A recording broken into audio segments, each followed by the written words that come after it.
A poesia portuguesa não é só Fernando Pessoa. É claro que há hoje um culto quase maníaco de Fernando Pessoa, uma espécie de imperialismo de Fernando Pessoa que invade e arrasa tudo, sem que o poeta, aliás, tenha qualquer culpa nisso. Mas a poesia portuguesa não começa e não acaba nele. Eu digo isto com algum remorso, porque, de certa maneira, talvez tenha alguma responsabilidade nesta moda que é hoje Fernando Pessoa, apesar do próprio poeta e contra o próprio poeta. A verdade é que, quando a Assembleia da República propôs a transladação dos restos mortais de Pessoa para os Jerónimos, filo com a intenção de prestar uma homenagem justíssima ao grande poeta que ele sem dúvida é, e através dele, a toda a poesia portuguesa. Não para transformar Pessoa em moda, não para fazer de Pessoa um alibi, um pretexto de citação ou de promoção, muito menos ainda para fazer esquecer ou diminuir os outros poetas portugueses. Porque a verdade é que nós temos grandes poetas, antes, durante e depois de Pessoa. E é de um desses poetas que vamos falar hoje. Vamos falar de Afonso Duarte, poeta da Ereira e grande poeta de Portugal, cujo centenário passou há 2 anos praticamente sem se dar por isso. Claro que Afonso Duarte nunca foi um poeta da capital, nem das tertúlias da capital, nunca foi um poeta da ribalta. Na linha de um Sá de Miranda, teve sempre, longe da capital, uma postura ética e poética exemplar. Mas acompanhou de perto e, de certa maneira, influenciou os principais movimentos literários do século, como também testemunhou as grandes vicissitudes históricas do seu e do nosso tempo.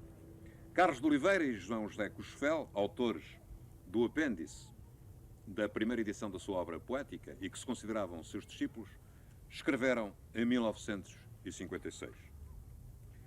Pela vasta influência que exerceu e pelo timbre excepcional da sua obra, não se divisa hoje entre nós nenhum outro poeta que valha tanto o título de mestre.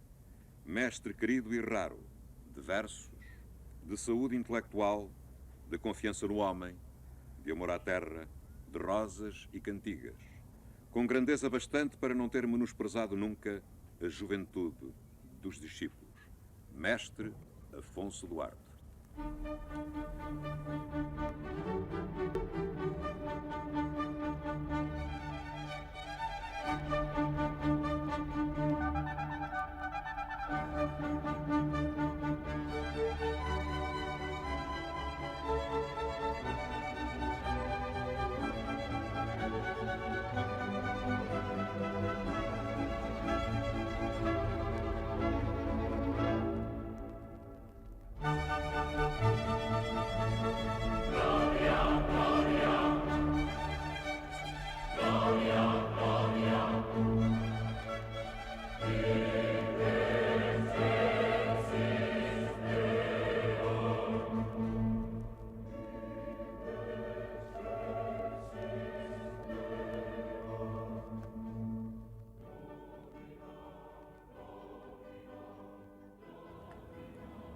Ali adiante fica a Ereira.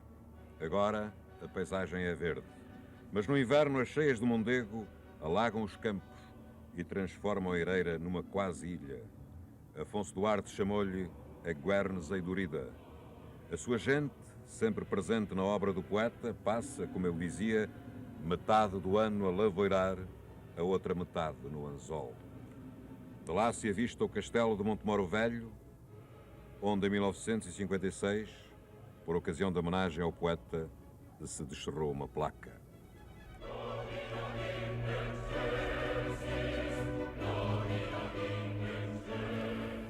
O castelo de Montemoro Velho, que é anterior, bastante anterior à fundação da própria nacionalidade, é uma presença tutelar na obra poética de Afonso Duarte.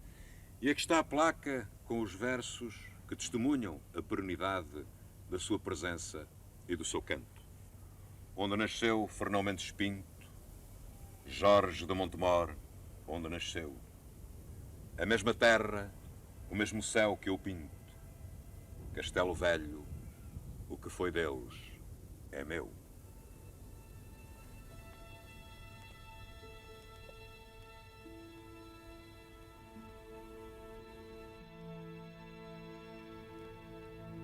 Ilha de Ereira, ó Guernes Eidorida, onde me exilo este sol de inverno, que irá no meu país, que irá na vida.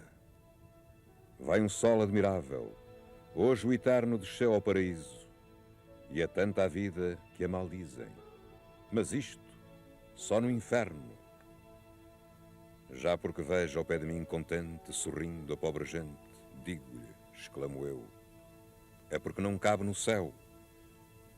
Damais não sofro neste meu exílio, em meio desta vida árida e crua, eu que nasci para perpétuo idílio. Lusíadas do povo, ando a escrevê-los. Vereis então como era outra a sua sorte, já fiados que tenho os meus novelos, se a dobadoira não fiar a morte. Ilha de Ireira, ó Guernes eidorida, que irá no meu país, que irá na vida.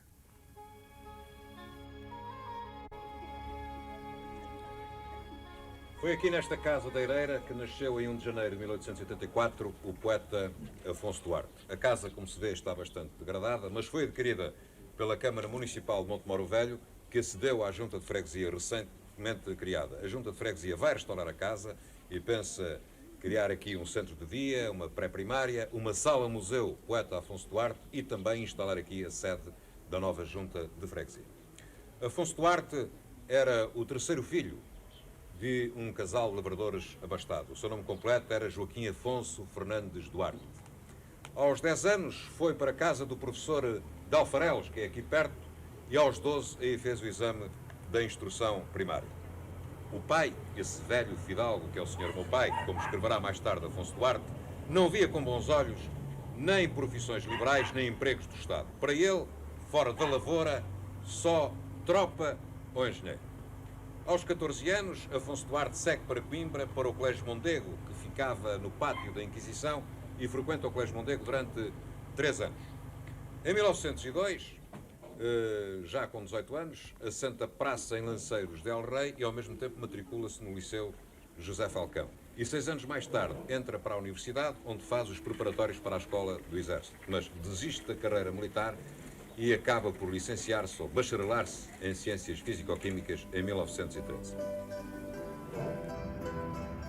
Enquanto estudante em Coimbra, Afonso Duarte conviveu com o chamado grupo dos esotéricos, de que faziam parte, entre outros, António Sardinha, Alberto de Monsaraz, Virgílio Correia, Hipólito Raposo, Paulo Mereia e Cabral Moncada. Segundo o professor Vitorino Nemésio, Afonso Duarte era amigo dos membros do grupo, mas sem ser propriamente um esotérico. E conta uma história engraçada. Um dia, Alberto Monsaraz, numa tentativa de o converter, trouxe de Paris um inquérito sobre a monarquia de Charles Maurras, em que Maurras defende a teoria divina da origem do poder real. Afonso Duarte levou o livro, leu, e um dia apareceu-lhe, sorrindo e abanando a cabeça, disse: "Por graça de Deus, só os poetas."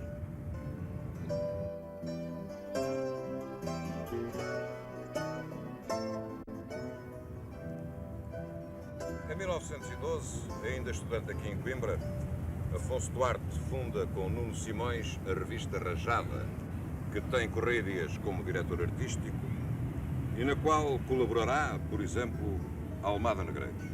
De certo modo é uma revista pioneira, precursora, pelo menos Afonso Duarte dirá mais tarde a Carmina Nobre que Rajada influenciou todas as outras publicações do género que depois apareceram. E é também em 1912 que edita finalmente o seu primeiro livro, O Cancioneiro das Pedras, depois de ter destruído os primeiros versos que havia reunido num volume intitulado Composições Verdes. E parece ter sido esse também o destino de uma composição em prosa chamada Consequências de Amar. O Cancioneiro das Pedras reúne poemas escritos entre 1906 e 1910 e foi editado pela Livraria Ferreira de Lisboa, tendo sido recomendado pelo poeta João de Barros. Que vogais abertas vão no vento incertas, sem rumo, sem dono. São palavras de abandono, penugens de ave libertas, folhas caídas no outono. Que tristes endechas nos dizem as queixas da mágoa das fontes. Menina e moça, não contes, garganta das minhas deixas, são fios de água nos montes. Entretanto, em 1914, Afonso Duarte é colocado como professor provisório no Liceu de Vila Real, em Trás-os-Montes. E nesse mesmo ano, editado pela livraria França Amado, sai o seu segundo livro, A Tragédia do Sol Posto, que é um longo poema que, aliás, já havia sido editado em parte pela revista Águia. É dele que faz parte o poema Orla Marítima. Onda do mar na barra, enorme vaga de terra e céu, vejo o horizonte raso. Nas minhas mãos em concha o mar afaga, e em flor ao peito ponho o sol do ocaso. Já a saudade aos ermos céus de mágoa cai sobre mim a tarde ao abandono, e náufrago chorando à beira d'água, meu coração é um casal no outono. Noite caindo a um rumor de aldrabas, crio meus versos quando o fim da tarde dá espasmos de volúpia às rosas bravas, ou há gritos de espumas em cachopo, quando o sol cai no mar e lívido arde à lua cheia, ermo perfil de chopo.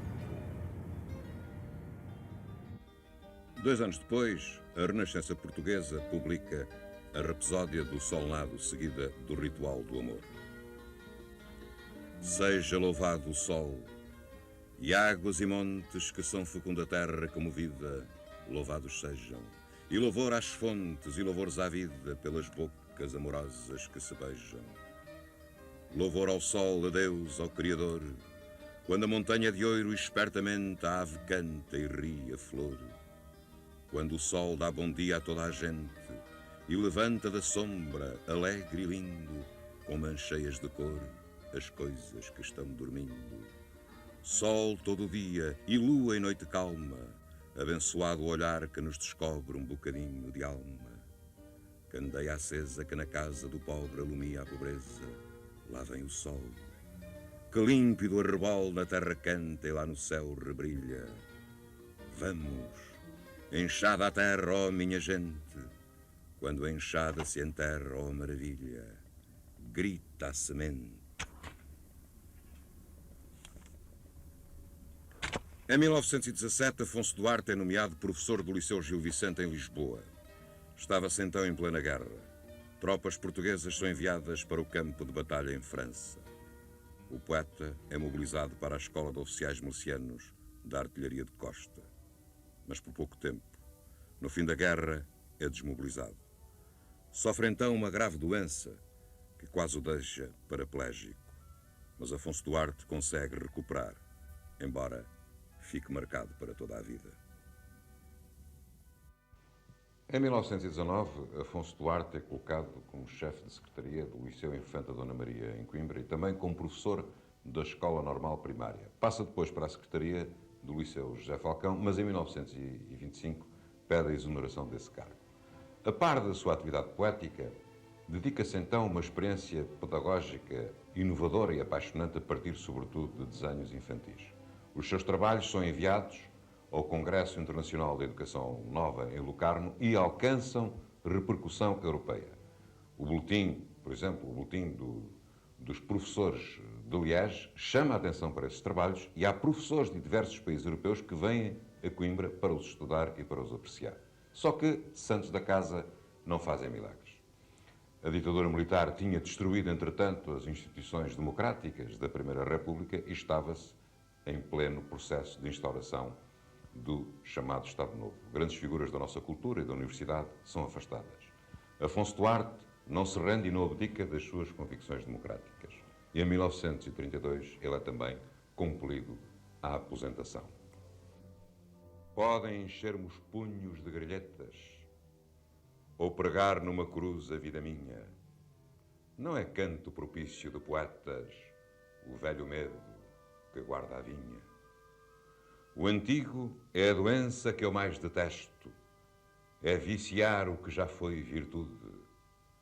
O tornar ao passado é sempre um resto, ou pior, uma falta de saúde. Em 1934, realiza-se em Lisboa, sob os auspícios do Ministério da Instrução Pública, uma exposição pedagógica checa. O Ministro refere-se, em termos elogiosos, a esses trabalhos e a essa exposição. Só que essa exposição é inspirada pela experiência pedagógica e pelos trabalhos de Afonso Duarte. De facto, santos da casa não fazem milagres. Estamos aqui em Verride, perto da Eireira, na casa de um sobrinho do poeta Afonso Duarte, o Sr. João Costa, que é o depositário do importantíssimo espólio do poeta. Aqui estão cartas, correspondência de Afonso Duarte com outras grandes figuras da nossa literatura, manuscritos, desenhos infantis e trabalhos pedagógicos do poeta ainda por investigar e por publicar, as fichas da recolha para o cancioneiro popular, enfim, um material precioso que merece a atenção dos críticos e dos estudiosos. E há, sobretudo aqui, uma carta escrita por Afonso Duarte a António Sérgio, que nos revela a outra dimensão do poeta, a do cidadão. Nessa carta, ele diz: desejo apenas leis sociais que deem aos homens confiança no homem. E não é esta também a sua lição, meu caro António Sérgio? Em 1929, Afonso Duarte reúne num só volume os 7 poemas líricos, toda a sua obra até então publicada ou ainda inédita. O livro é editado pela Presença e dele fazem parte O Cancioneiro das Pedras, O Romanceiro das Águas, A Rapsódia do Solnado, A Alegoria da Tarde, Tragédia do Sol Posto, Episódio das Sombras, Ritual do Amor. Os 7 poemas líricos não são o momento mais alto da obra poética de Afonso Duarte, mas contêm já os traços essenciais da sua poesia. Trata-se, em primeiro lugar, de uma poesia profundamente portuguesa. Uma poesia que entronca no cancioneiro trovadoresco, nos cantares trovadorescos, no cancioneiro popular e até na própria tradição oral. Uma poesia que retoma, renovando-a, a lição de um Gil Vicente, de um Bernardino, de um Sá de Miranda e de Camões. Poeta antigo e moderno, lhe chamou João Gaspar Simões, e assim é de facto. Poeta antigo pela raiz, pelo pendor clássico. Poeta moderno, pela consciência ética e poética, pelo estilo e pela forma marcada por uma tendência para a concisão e, como muito bem nota Maria Madalena Gonçalves, por uma expressão elítica quase programática, quase epigramática. É um poeta moderno ainda porque, sendo um poeta de um lugar, assumindo e reivindicando a raiz popular da sua obra, ele não cai nunca nem no populismo, nem no regionalismo. É certo que nos 7 poemas líricos, por vezes, o tom retórico sobrepõe-se à concisão e também, digamos que, aparece ainda uma certa influência do saudosismo que tinha como chefe-fila Teixeira de Pascoais. Mas, se Afonso Duarte é o poeta das águas, do sol, da natureza, das fontes, e está patente até nos títulos destes livros, contrariamente ao mestre Teixeira de Pascoais, a natureza para ele não é mistério, nem sombra, nem pretexto de meditação metafísica. A natureza aparece na sua dimensão histórica e concreta, como muito bem nota, aliás, José Régio, quando diz: Afonso Duarte difere, sobretudo, em que para ele a natureza existe. Não é um cenário fantástico, nem um espectro, nem uma espécie de excitante à imaginação metafísica ou poética.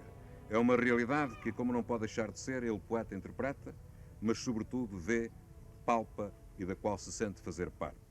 As pedras, as águas, as árvores, os montes, os ventos, as ondas, a lua, o sol, são o quadro vivo em que o homem passa, gemendo e cantando. Ora, é esse o homem que Afonso Duarte canta na Elegia do Cavador, poema em que ele está muito mais perto da fala do lavrador de Gil Vicente do que, por exemplo, dos Simples de Guerra Junqueiro.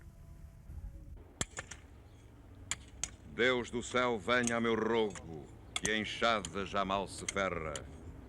Grita ao sol dardos de fogo, e eu ando farto de terra. Há nuvens negras a prumo sobre os meus ombros, ó dor. São minha carne a pôr fumo, são bagas do meu suor. Vejo daqui a subir fumeiros da minha casa, outros que passam a rir, custam-me os nervos em brasa. Serei eu escravo de um crime que a Deus fizesse algum homem? De corpo feito num vime, minhas lágrimas consomem. Deu-me Deus a vida cara, para as nuvens se vai meu ganho. Custam-me os olhos da cara, donas das terras que amanho.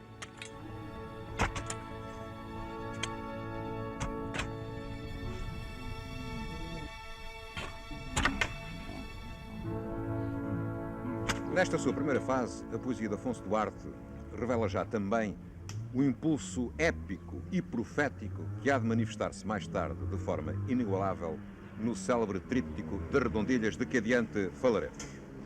A tragédia do Sol Posto, por exemplo, constitui, no dizer de Vitorino Numésio, uma curta epopeia alegórica, densíssima de referências ao drama crepuscular do homem, ao estado de alma e corpo do cavador à hora da despega, um cavador cuja enxada dá tragicamente pão à história. Para Maria Madalena Gonçalves, a tragédia do Sol Posto é a tragédia do Portugal crepuscular. E nela, na tragédia do Sol Posto, Afonso Duarte realça o papel que a poesia pode e deve desempenhar na reabilitação da pátria. Daí a evocação da poesia antiga, do ideal da Grécia e de Roma e a própria referência a Dante. Ó musas da antiga Roma, ó liras da Grécia amiga, Portugal, Sol Posto, assoma a maior beleza antiga, que do Dante até mim o mundo só tem gritado. E assim, ó almas, assim, épico mundo moderno, eis-me entoando ao inferno, sou o seu grito acabado. Diga-se de passagem que esse pendor épico aparecia também no Romanceiro das Águas, no soneto intitulado Gênio da Raça. Minha raça é de heróis, de navegantes, olho sereno e de alto mar ingrato, e nos montes Irmínios tive dantes cajado e lança no pastor viriato, violador de tormentas aziagas, frota ao mar largo, glorioso e belo, do meio os dorsos náufragos às vagas, traí respeito ao velho do Restelo. Ó mitos, maravilha das contendas e ondas enfeitiçadas, ó sereias marítimas, macina dos corveiros, eu sou de um povo adamastor de lendas, sangue Lusíada a cantar nas veias, fui Sagres afoitando os marinheiros. Outra característica da sua poesia é a estrutura rítmica, a musicabilidade, o tom cantábil. Como diz João Gaspar Simões, toda a poesia de Afonso Duarte, a arte da canção presta culto. É o substrato cantável, a música implícita no seu ritmo e na sua rima que lhe empresta os seus melhores valores líricos. Podíamos recordar a lição de Ezra Pound. A poesia e a música nasceram juntas. Quando a poesia se separa da música, normalmente degenera. Tal nunca sucederá na poesia de Afonso Duarte. Com a publicação dos 7 poemas líricos e com a aposentação forçada, encerra-se um ciclo na vida de Afonso Duarte. O poeta refugia-se então aqui na Ereira e aqui passa longas temporadas. É um tempo de silêncio, de solidão e também de solidariedade. Um tempo de gestação e criação. Durante cerca de 20 anos, o poeta não publicará nenhum livro, mas acompanha de perto os movimentos literários e vai colaborando nas diversas revistas que vão surgindo. Poeta lavrador, como Dom Dinis e Sá de Miranda. Poeta lavrador, mas com a nostalgia de Coimbra. Precisa das novidades, das livrarias, dos cafés, do convívio com os amigos. A sua vida divide-se então entre Ereira e Coimbra. Ele próprio dirá, quando não estou na Ereira, estou em Coimbra. A camarada com os poetas da presença, com Torga, Régio, João Gaspar Simões e Edmundo Betancourt. Depois, com Joaquim Namorado, Carlos de Oliveira, João José Cochefel, os poetas do Novo Cancioneiro. Mais tarde, quando Carmina Nobre lhe pergunta o que pensa dos escritores do seu tempo, Afonso Duarte responde, em primeiro lugar, coloco Miguel Torga. Manifesta o seu apreço por Carlos de Oliveira e acrescenta estas palavras que, infelizmente, continuam a ser terrivelmente atuais. De uma forma geral, a época é de Wolframio. Tudo se vende e se compra neste momento histórico. Nos últimos anos apareceu um cardume de escritores e poetas que não entendo. São demais para um país tão pequeno e com tantos analfabetos. Mas como tudo passa, espero que desta avalanche literária fiquem bem vincados os valores positivos e os talentos confirmados. Pergunto-lhe então o que é que o poeta pensa da crítica em Portugal, e Afonso Duarte responde sem hesitar. Não temos crítica literária no nosso país. Quando muito, temos correntes favoráveis a este ou aquele amigo, ou a outros que não possam fazer sombra. Há muito que assim penso e ainda não modifiquei a minha opinião, porque a crítica, aquela que assim chamam, é de compadrios e nada mais. E desabafa. Hoje vivo de recordações e a tratar da minha horta na Eireira. Tenho lá 1 milhão com bandola de meio metro e em dias de cheia, no inverno, pego no barco e por lá ando pelos campos inundados a auxiliar os vizinhos.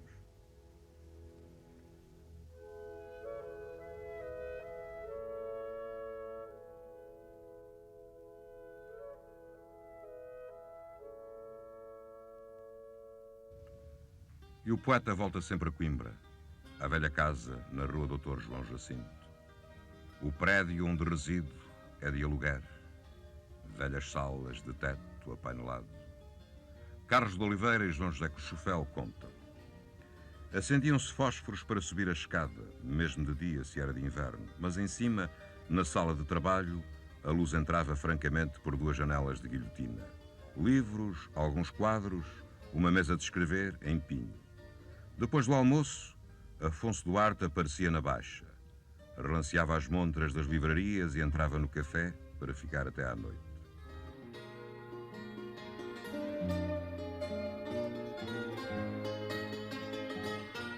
No nosso tempo era a Central.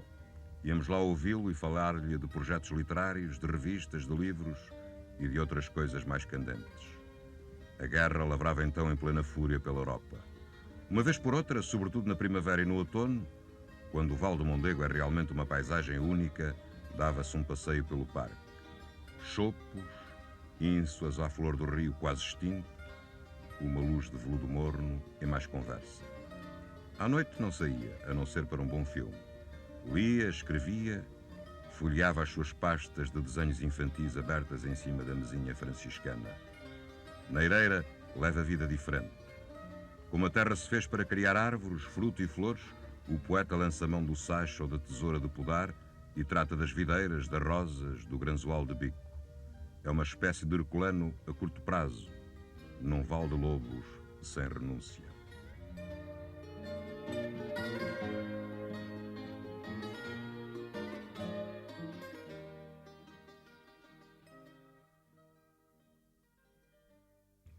Mas é à mesa do café que Afonso Duarte exerce o seu magistério poético. Como nos dizem ainda Carlos de Oliveira e João José Cochofel, ali tratou com sucessivas gerações escolares, levas de poetas e críticos literários incipientes, de ideólogos a desabrochar. Ali tomou o pulso às grandes mutações do ambiente cultural português nestes últimos 50 anos e fez da sua perene juventude espiritual o cadinho de uma incessante permuta. Todos os movimentos que o interessaram lhe são devedores de alguma coisa, e junto de cada um o poeta se renovou. Deste modo, não lhe foram estranhos o nacionalismo reformador da Renascença portuguesa, o combativo modernismo do outro pós-guerra, o racionalismo construtivo da Seara Nova, o humanismo individualista da presença, o neorrealismo contemporâneo, poeticamente polarizado no novo cancioneiro.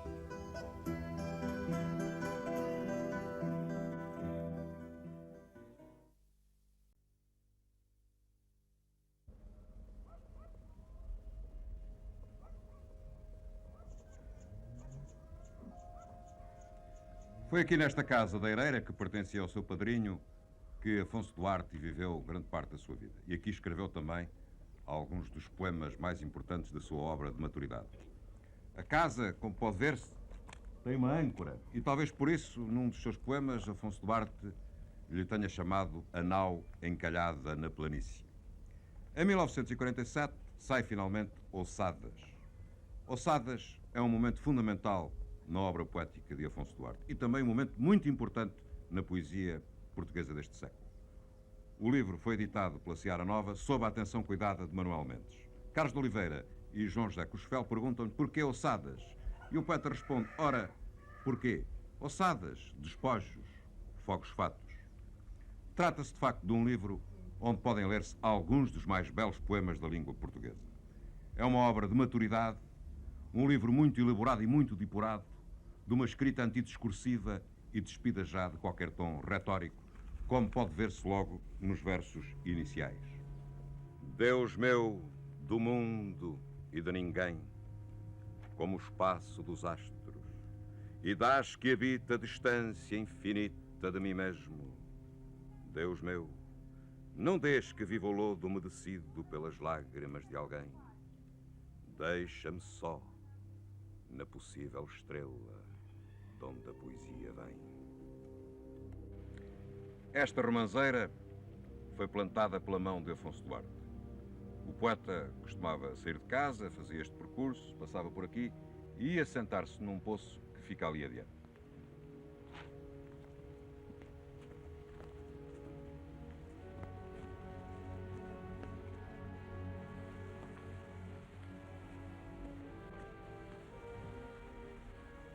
Vamos então abrir o Ossadas, aqui, nesta pedra e neste poço onde o poeta costumava sentar-se e onde, quem sabe, concebeu talvez alguns destes belíssimos poemas. Comecemos por Estepa, dedicado a Cecília Meirelles. Desterro dos desterrados, meu coração é estepa delicada, e meu cabelo neva, sem pátria, minha amada, minha amada. Vou como ovelha tresmalhada que viu lobo, homem do povo, que chora em sua pátria amada, sem nada, sem nada. Sinto-me velho já do meu cansaço, sou como o pobre que trabalha a terra com o seu braço. Meu coração é estepa delicada e a minha alma é louca. Há o heroísmo de cavar a terra, sem o pão nosso cada dia para a boca.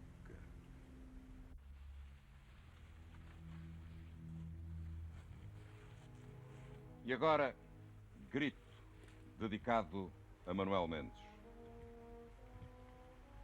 Não posso já com ervas nem com árvores, prefiro os lisos, frios mármores, onde nada está escrito. Meu gosto da paisagem fez-se escuro. Ninhures é o lugar que mais procuro como homem por escrito. Eu bem sei, a verdura, a flor, os frutos, mas não posso passar de olhos enxutos. Meu campo verde aflito, porventura cegaram os meus olhos, porque há nos silveirais flores aos molhos. Tanta flor me tem dito. Mas eu bem sei que movediços lodos, que são o chão, as lágrimas de todos, meu coração contrito. Eu não sei se amanhã será meu dia. Recolho-me furtivo na poesia, incerto o chão que habito. Ai de mim, nuvem medonha. Os homens conheci, bebi peçonha, e é por isso que grito.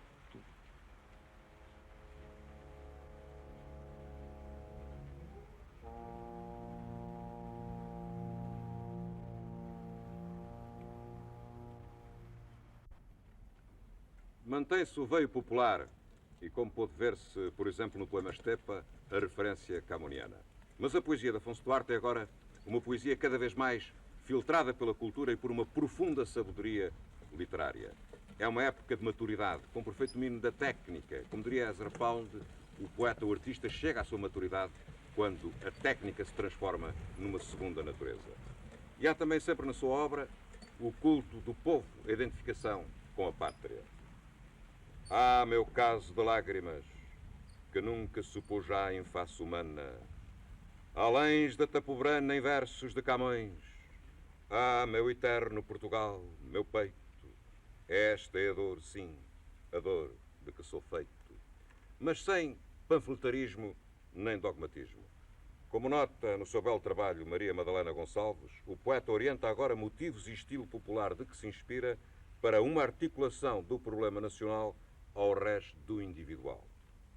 No final da Canção da Vida, Afonso Duarte diz: o além sempre da vida me tem morto, não a morte. Um além que é amanhecer na noite sem fim dos dias sofridos, dos dias sem manhã nem tarde, porque foram de exílio, de desterro. Uns afazeres da alma no silêncio das coisas concebidas, vidas por muitas vidas. Toda a minha mensagem, pátria, foi contigo. E na terra da pátria, sem vislumbre de erro, onde está, pergunto, o ancoradouro, o meu porto de abrigo? A poesia de Afonso Duarte é fundamentalmente uma poesia da terra, uma poesia do campo, mas uma poesia da terra em que o mar está sempre presente. Simplesmente, o mar de Afonso Duarte é, por um lado, um mar histórico, mítico, um mar das descobertas, um mar quinhentista, o mar da viagem, do longe, da glória passada e perdida. Por outro lado, é um mar que fisicamente é mais ouvido e pressentido do que visto. É o mar, como ele diz, que brama ao longe no cabedelo. Um mar longe e perto, ausente presente, constante, obsessivo.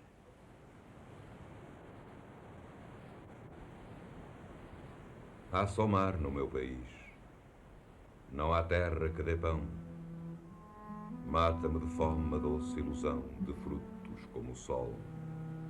Uma onda, outra onda, o ritmo das ondas me embalou. Há só mar no meu país.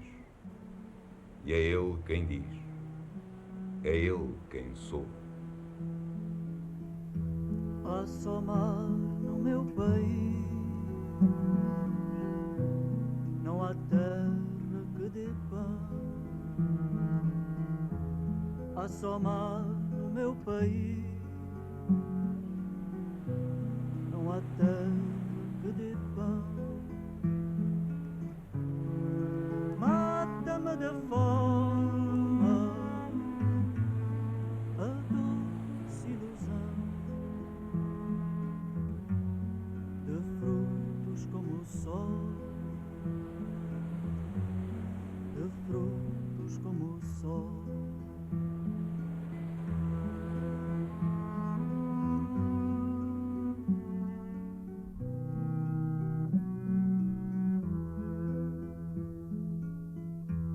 Uma onda, outra onda,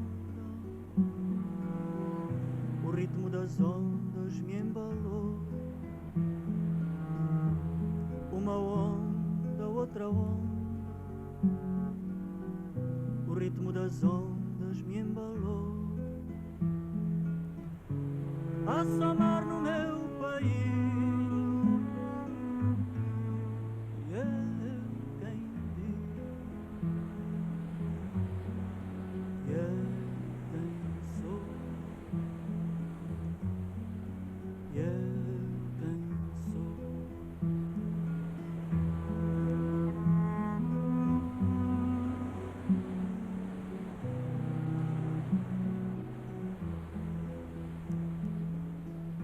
Há só mar no meu país, não há terra que dê pão. Há só mar no meu país, não há terra que dê pão. Mata-me de fome a doce ilusão de frutos como o sol, de frutos como o sol.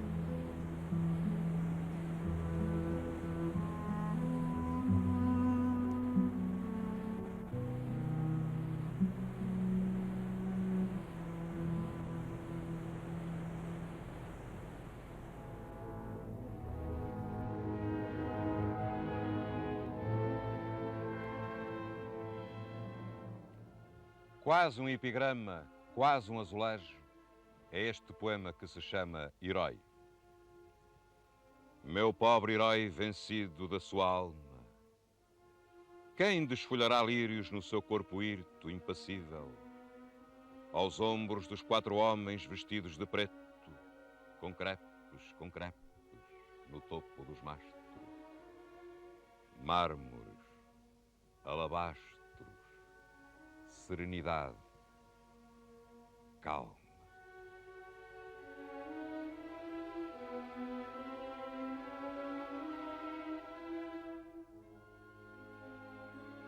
Consciente da sua originalidade, Afonso Duarte volta à matriz do cancioneiro popular para lhe imprimir um cunho pessoal único, inconfundível, como por exemplo nesta Canção de Berço.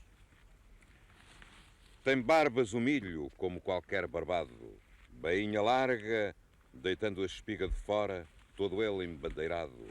E Deus louvado, no gosto tão feminino da mão que o descamisa, sem folhelho, sem camisa, todo ele desvergonhado. Ru, dorme o menino na palha depois de fazer ó.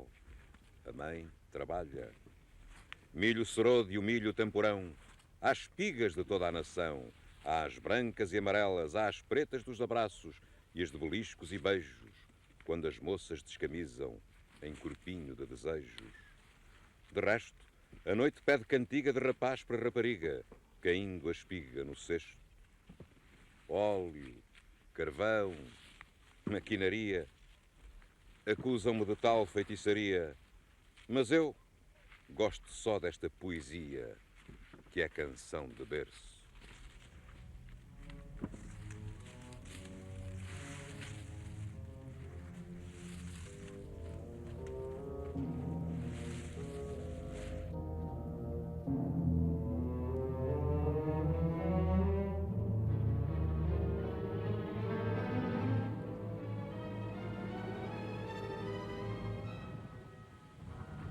E sempre, como se vê, a presença do castelo ao fundo. Montemor é o título do antepenúltimo poema de Ossadas. Onde nasceu o Fernão Mendes Pinto?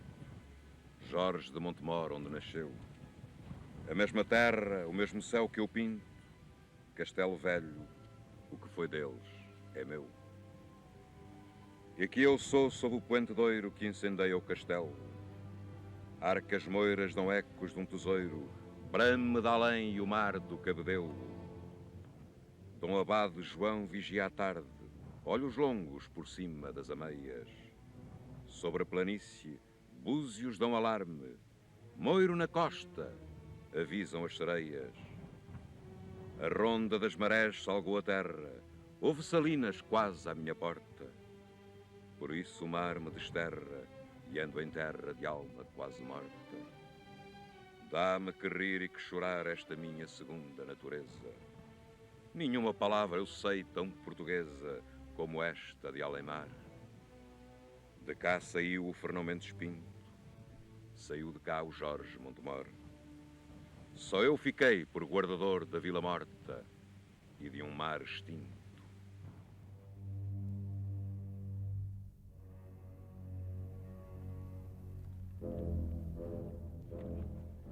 2 anos depois, numa coleção juvenil, a coleção Galo, sai em Coimbra um novo livro. É o Post-Scriptum de um Combatente. O livro é constituído por poemas escritos fundamentalmente em janeiro e fevereiro de 1948, com exceção de alguns poucos, entre os quais o que dá o título ao livro. É um livro que sai numa época marcada pela Guerra Fria. Vem na linha de Ossadas, mas denota um maior empenhamento ideológico, de certa maneira. Traz em epígrafe uma espécie de declaração programática. Vem como artista sem outra desigualdade, põe nas palavras o barro da tua humanidade.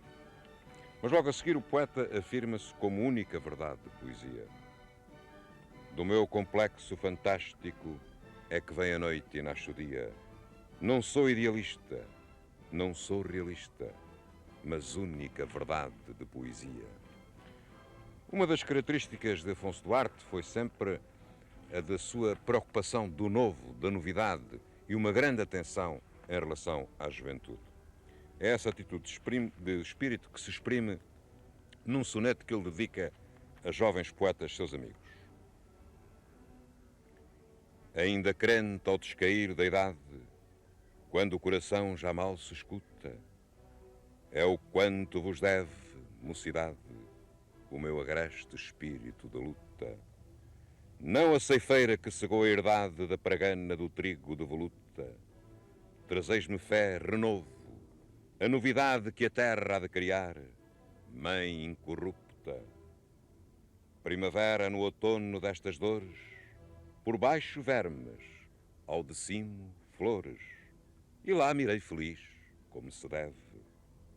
Ergo-me para vós, que sois poesia, não me deixem morrer, quero alegria, e ao alto sol, mais sol na fria neve.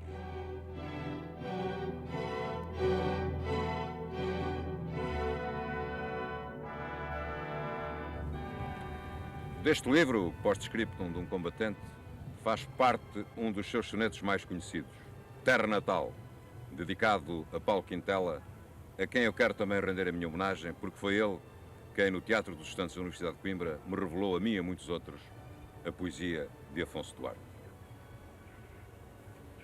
E cá mesmo no extremo ocidental de uma Europa em farrapos, eu quero ser europeu.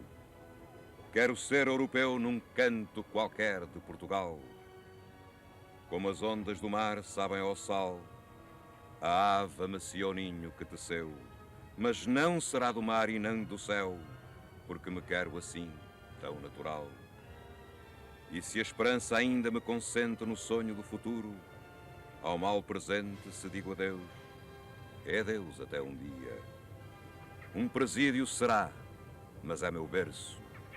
Nem noutra língua escreveria um verso que me soubesse ao sal desta harmonia.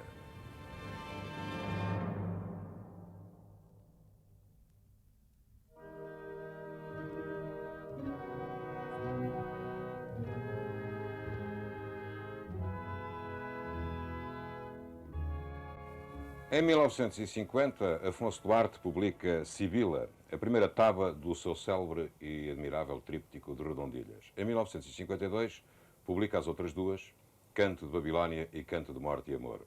É uma pena que, pela sua extensão, não seja possível lê-las na íntegra neste programa. Disse João Gaspar Simões, e eu estou de acordo, que se trata dos mais altos, dos mais fundos e dos mais vibrantes cânticos da poesia portuguesa desde Camões. É uma poesia apocalíptica, bíblica. O poeta atinge a dimensão do profeta. Interroga o tempo passado e o tempo presente.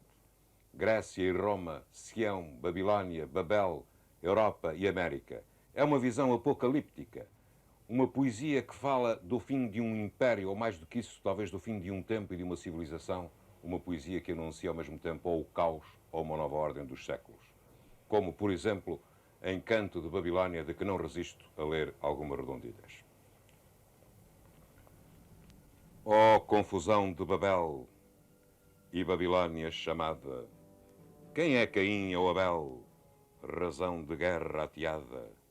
Nem o demónio é novo, nem por Deus se perde o povo, na confusão de Babel. Sei os problemas da terra, sei os problemas do espírito, porque sempre farei guerra. Mal vai ao poeta lírico, mal vai se me pontifico, que onde houver pobre e rico, há os problemas da terra. Ó terra Sião chamada, pensarei de forma errónea se me estareis tão vedada que cante por Babilónia. Se o mundo não é do espírito, onde haverei cantar lírico? Ó terra Sião chamada. Mortos já os deuses de Hitler, onde, meu Deus, me levais? Canhões de tipo ao Hitler, mitos internacionais, em Las Vegas, em Las Vegas. Sabe o mar onde navegas, mortos já os deuses de Hitler. Já do tropel dão sinal Marcílios de Maura Lança, Rolandos de Durandal e os 12 pares de França. De nova canção de gesta, como o vento na floresta, já da gesta dão sinal. Com tantas vidas perdidas, por quantas se mata o povo, e Deus não socorre as vidas dos que se matam de novo. o canto de Babilónia, a grande noite de insônia, com tantas vidas perdidas. Nem Roma do Apocalipse, mundo, de quanto me ensinas, experiências de Auschwitz, de Buchenwald e Colimas, atomic weapons tests, oh minha mãe dos ciprestes, nem Roma do Apocalipse. Homens e deuses, que triste ser um poeta moderno, um Orfeu que não resiste a uma descida ao inferno, e o coração me partisse, nem por amor de Eurídice. Homens e deuses, é triste. Na Ásia como na Europa, incendiado crescente, tropa, tropa, tropa, tropa. Cristo, Senhor do Ocidente, com vista ao bárbaro e à Grécia, a minha fé engrandece, além da Ásia e da Europa. Ao que sei dos tempos de hoje, valha-me o espaço etéreo, um dia a terra nos foge, oca de sangue e minério. Eia, sus, em linha reta, depressa, e outro planeta, ao que sei dos tempos de hoje. H-bomba, a terra escrava, spokesman em Paris, aqui oculta a palavra que em português cá se diz. Feito no carro do sol, de Antivideco atol, H-bomba, a terra escrava. Uma nova arquitetura, novo céu, cidade nova, e o homem um Deus da altura, mas sempre um vinho de prova a embebedá-lo da terra. Isto é paz ou isto guerra? Uma nova arquitetura, mundo livre, mundo livre. Vê-se um homem, aqui jaz. Parece o homem que vive como brasa na tenaz, pois já vi parar o sol só de ouvir um rocionol, de que o sol não anda livre. Jogando discos à lua como quem brinca à infância, quem me deixa a terra nua e vai cobrindo a distância com engenhos eletrónicos? Uns meninos babilónicos, jogando discos à lua. As bestas do Apocalipse ou o cavalo de Troia? O Intelligent Service numa pintura de Goya. Na nuvem que me absorve, pelo orbe, todo o orbe, as bestas do Apocalipse. E a terra gireia toda. Aqui riso, além desgraça, parece que é esta a moda que não passa, que não passa. Caiu, caiu Babilónia, e a mesma noite de insônia na terra, gireia toda. Tu, palavra de poesia, só tu, humana e perfeita, quando o sol não alumia, é que o luar nos espreita, pois só tu, por natureza, dás espírito à beleza, tu, palavra de poesia. Despedi-vos, olhos meus, de imperfeitas naturezas. Não se pode amar a Deus e amar ao tempo as riquezas. E assim de palavras servas, como dos filhos das ervas, despedi-vos, olhos meus. Arma virunco é cano, quem é do céu é do inferno, e é este o conteúdo humano do homem, o ser eterno. Há um Deus, e super omnia, o canto de Babilónia, arma virunco é cano.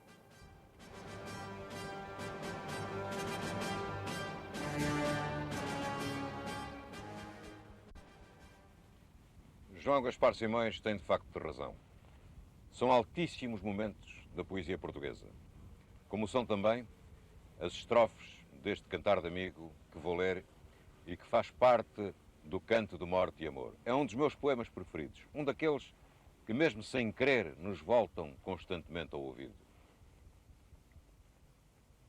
Já fui nas águas correntes dos rios do meu país, triste, canto as descendentes de um cantar de El Rei Diniz, e a língua quanto me ensina, saudades, moça e menina, dos rios do meu país. Segredos do trovador que andais por tempo inimigo, levai às cortes de amor minhas cantigas de amigo. Amor louco, e eu por vós e vós por outro, que andais por tempo inimigo. No recalque da inocência o que me vale é cantar, como quem na dor da ausência vê o fumo do seu lar. Ai, ondas do mar de Vigo, chamo-as e vêm comigo. O que me vale é cantar. Vi o cabo no começo, vi a espada de 2 gumes e vi o que não esqueço. Vi maus tratos e costumes de uma suástica fiérica e não esqueço a América. Vi a espada de 2 gumes. Lá do alto do mar alto vi a máquina do mundo e não foi sem sobressalto, ó mar alto sem ter fundo. Se a pátria é o universo e um povo cabe num verso, vi a máquina do mundo. Vi ruir minha ternura por obras que eram do povo, sem sonho nem aventura, mas fiel ao que era novo.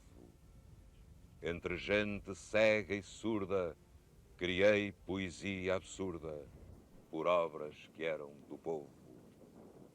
Não sei de onde vem o vento, se a morte me dá sinais. No rio do esquecimento cada vez me lembro mais. A mão de Deus a cobrir-me e um palmo de terra firme, se a morte me dá sinais.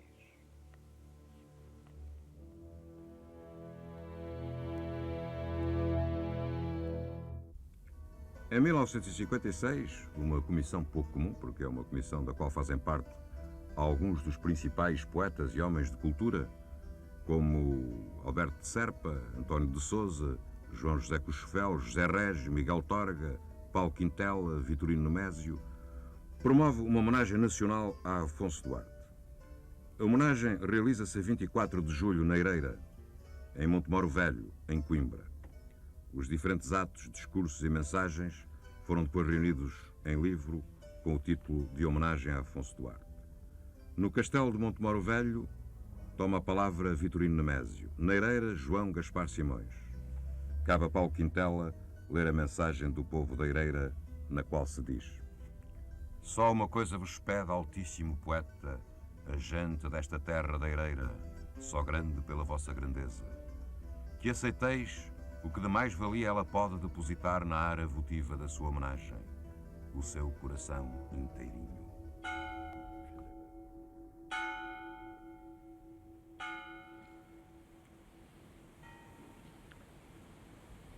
A 5 de março de 1958, com 74 anos de idade, o poeta Afonso Duarte morreu em Coimbra.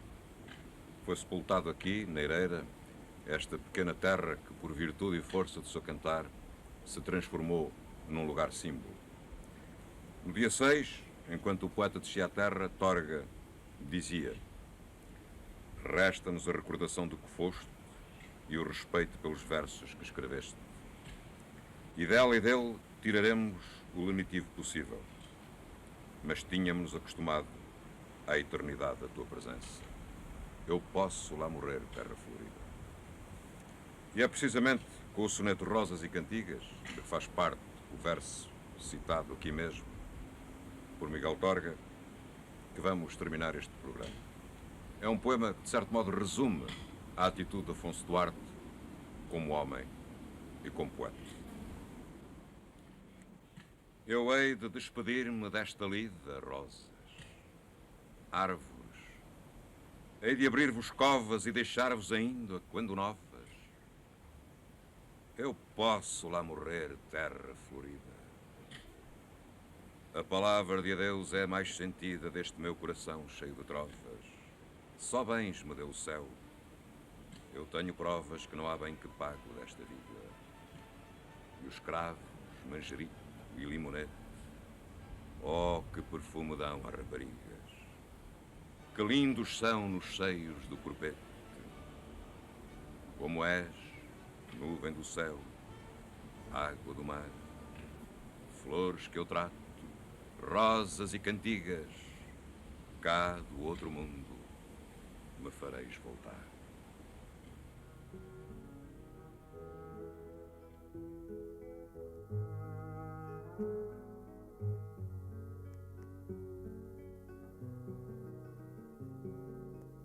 Não pronuncio nomes detestáveis, e dou com eles às vezes nos jornais e nem sequer lhes chamo miseráveis e foram no demais. Morrem como em prisão os roxinóis, de tristes como as tristes violetas. Pátria, os últimos heróis, os que morrem por ti, os teus poetas. Ninguém mais poderoso andou no mundo, ao que tenho sofrido e vi sofrer, nem um instante pleno desta vida, mais para morrer que de viver.